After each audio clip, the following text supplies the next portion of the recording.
Mga kapatid, nagtataka ba kayo kung bakit laman ng social media ngayon ang mga pangalang Charmaine, Vanessa at Melanie? Pakinggan nga po natin ang hugot ng viral videos na yan.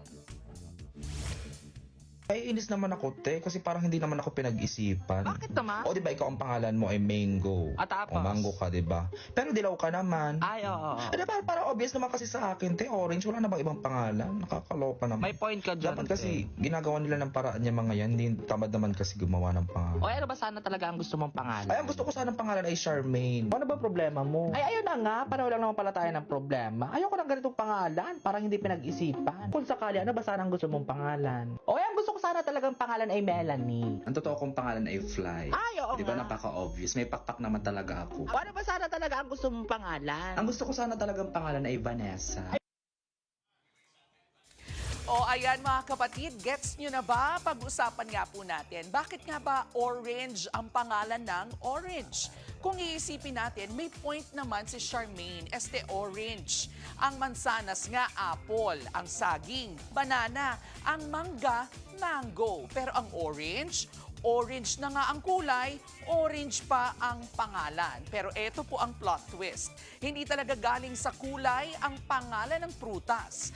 Throwback po tayo mahigit 1,000 years ago. Ang salitang orange ay nagmula pa sa sinaunang salitang Sanskrit na naranja na ang ibig sabihin ay fragrant o mabango. Nag-evolve ang salitang yan at nang makarating sa English, unti-unti pong naging orange. Nagkataong ang bango rin ng bilugang prutas noon na kalaunan ay tinawag na ngang orange. Yes, mga kapatid, nauna nga po ang prutas bago ang kulay. Ngayon naman, punta tayo kay Vanessa.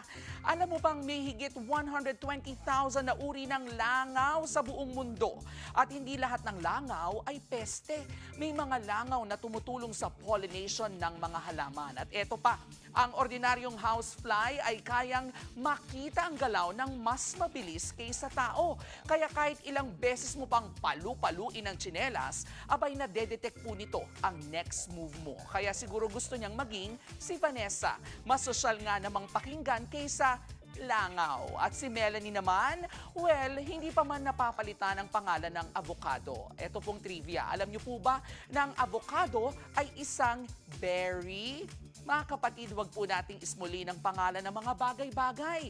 Minsan, akala natin mababaw lang, pero malalim ang hugot niyan. Ang ating pong pangalan ay gaya ng K. Alaman. Ito po ay ang ating K.